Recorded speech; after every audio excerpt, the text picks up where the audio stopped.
የሳምንቱን የንጋት ፖስት አበይት የፋይናንስ ዜናዎች ዋና ዋናዎቹን በማስቀደም ጀምራለሁ። በፋይዳ ምክንያት የታገዱ የዲያስፖራ የባንክ ሂሳቦች ሊከፈቱ ስለመሆኑ፣ ዶላር በፎሬክስ ቢሮዎች ከ180 ብር በታች እየተገበያየ ነው ስለመባሉ፣ የኢትዮጵያ ዩሮ ቦንድ የግል አበዳሪዎች የብድር ማስተካከያውን አንቀበልም ስለማለታቸው፣ ብሔራዊ ባንክ በሰኔ ወር 200 ሚሊዮን የአሜሪካን ዶላር በጨረታ ለባንኮች ሊያቀርብ ስለመሆኑ፣ የኢትዮጵያ መንግስት ከገቢው ሩብ የሚሆነውን ለዕዳ ክፍያ እንደሚያውል የአፍሪካ ልማት ባንክ ስለማሳወቁና የኢትዮጵያ ሰነደ ማለናዎች ገበያ ባሳለፈው ሳምንት 27.8 ሚሊዮን ብር ግብይትን ስለማከናወኑ በዛሬ አበይት የፋይናንስ ዜናዎች የምነግራችሁ ነው የሚሆነው። ይህ ንጋት ፖስት ነው። በየሳምንቱ እሁድ ልክ በ9 ሰዓት በኢትዮጵያ የተፈጸሙ አበይት የፋይናንስ ጉዳዮችን ከሮሃ ምንዛሬ ቢሮዎች ጋር በመሆን እንነግራችኋለን። በቅድሚያም ታዲያ የሮሃ ምንዛሬ ቢሮዎች ማስታወቂያን አድምጠን እንመለሳለን። የውጭ ሀገራት ገንዘቦችን መግዛትና መሸጥ እንደ ዘንድሮ ቀሎ አያውቅም ይለናል ሮሃ የምንዛሬ ቢሮ። ለውጭ ሀገር ጉዞ ገንዘብ ቢያስፈልጎት ዶላር ሆነ ዩሮ፣ ሪያል ሆነ ድራም ሁሉም እኛ ጋር አለ።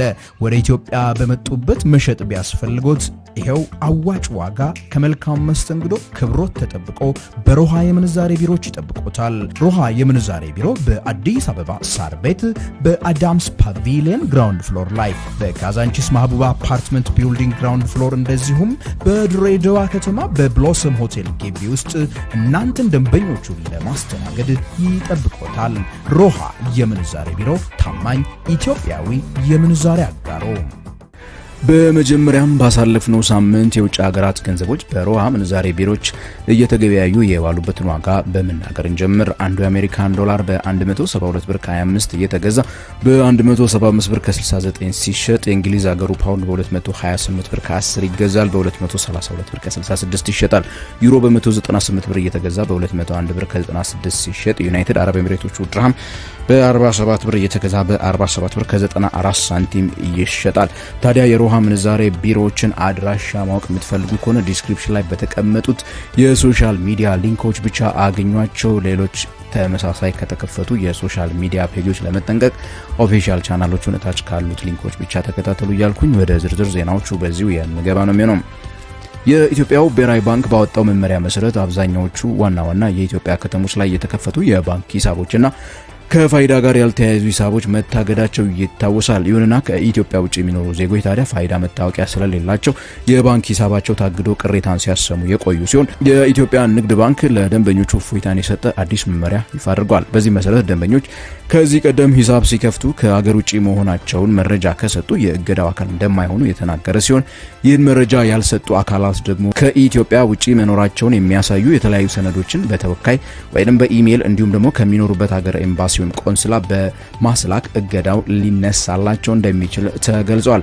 ማስረጃዎቹም የመኖሪያ ፍቃድ ወይም መታወቂያን ጨምሮ የትምህርት ማስረጃና የሕክምና ማስረጃ ሊሆኑ እንደሚችሉ ነው የተገለጸው።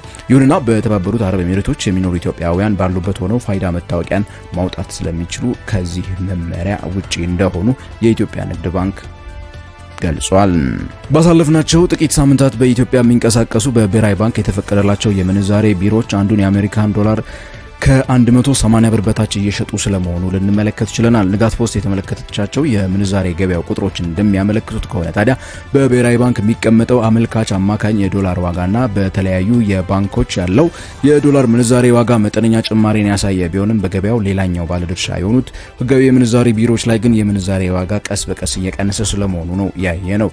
የምንዛሬ ቢሮዎች ለአብነትም በዚህ ሳምንት መጨረሻ አንዱን የአሜሪካን ዶላር በ172 ብር ከ25 እየገዙ በ175 ብር ከ69 ሳንቲም እየሸጡ ሲሆን ኮሚሽንና ታክስን ጨምሮ አንዱን ዶላር 179 ብር አካባቢ ነው እየሸጡ ስለመሆኑ የተመለከት ነው። ከጥቂት ወራት በፊት እነዚህ የምንዛሬ ተቋማት አንዱን ዶላር ኮሚሽን ጨምሮ እስከ 190 ብር በላይ ሲሸጡ የነበረ ሲሆን በሳምንታት ውስጥ ከ180 ብር በታች መውረዱ ብዙዎችን አስገርሟል። በሌላ መልኩ የባንኮች ምንዛሬ ወደ ላይ ያደገ መምጣት በሁለቱ ገበያዎች መካከል መዋሃድን በቅርቡ ሊያመጣ ይችላል የሚሉ መላምቶችን እንዲያስቀምጡ ለባለሙያዎች አድርጓል ተብሏል። ከ12 ዓመታት በፊት ኢትዮጵያ ከግል አበዳሪዎች ተበድራ የነበረው ዩሮቦንድ በ2023 ዓ.ም ክፍያን ካቋረጠች ወዲህ የዕዳ አከፋፈል ማስተካከያ ድርድርን እያደረገች የነበረ ቢሆንም ሁሉም ያለ ስምምነት መጠናቀቃቸው ይታወሳል። ከሰሞኑ በተደረገው አዲስ የአከፋፈል ሁኔታ ድርድርም ቢሆን በአበዳሪዎች ተቀባይነትን ሳያገኝ ስለመጠናቀቁ የገንዘብ ሚኒስቴር ይፋ አድርጓል። የድርድሩ ዋነኛ አካል የነበረው ኢትዮጵያ ከነዚህ የግል አበዳሪዎች ተበድራ የነበረው ሙሉ ብድር $1 ቢሊዮን የነበረ ሲሆን በ2024 መከፈል ነበረበት። ይህን ብድር 12 በመቶ በመቀነስ $880 ሚሊዮን እስከ ሐምሌ 2029 እንደ ፈረንጆቹ አቆጣጠር እንዲመለስላቸውና እንዲከፈላቸው ኢትዮጵያ የጠየቀች ቢሆንም አበዳሪዎች ግን አሻፈረኝ ብለዋል። ቁጥሩ ከዚህ ቀደም ኢትዮጵያ ጠይቃ ከነበረው 18 በመቶ ቅናሽ አንጻር ለአበዳሪዎች የተሻለ ቢሆንም የኢትዮጵያ ኤክስፖርት ገቢ ተሻሽሏል በማለት የሚከራከሩት አበዳሪዎች ግን ሊቀበሉት አልፈቀዱም። ከ8 ዓመታት በላይ ወለድ የተከፈለበት ይህ ዩሮቦንድ 6.625% ወለድ ምጣኔ የነበረው ሲሆን በአዲሱ ድርድር ወለዱን ወደ 6.15 በመቶ እንዲቀንሱ አበዳሪዎች ተጠይቀው ነበር ተብሏል።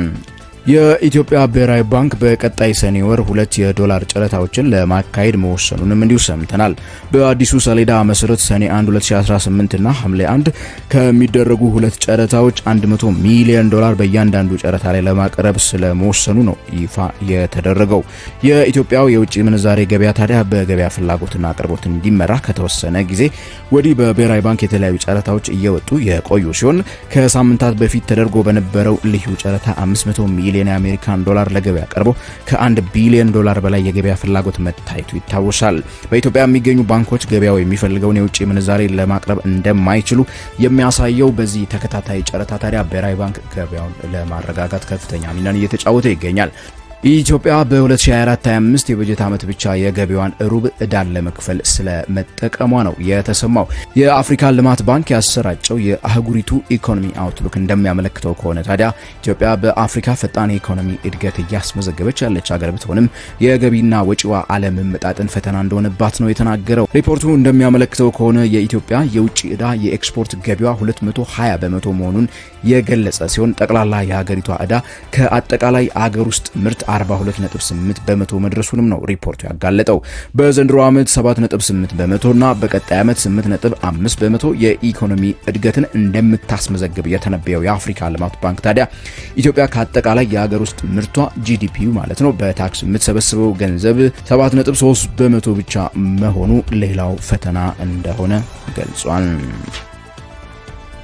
በስተመጨረሻም ያሳለፍነው ሳምንት የሰነደ ሙዓለ ንዋዮች ገበያን ውሎ በመናገር እንጨርስ። የኢትዮጵያው ሰነደ ሙዓለ ንዋዮች ገበያ ባሳለፍነው ሳምንት 4 የግብይት ቀናት 27.8 ሚሊዮን ብር የሚደርሱ አክሲዮኖችን ስለማገበያየቱ ይፋ አድርገዋል። በሳምንቱ 10715 የተለያዩ አክሲዮኖች በ80 ግብይቶች የተከናወኑ ሲሆን በገበያው ላይ የተመዘገቡ የንግድ ተቋማት ቁጥሮችም 4 ደርሰዋል፣ ኢትዮ ቴሌኮም ስለተጨመረ።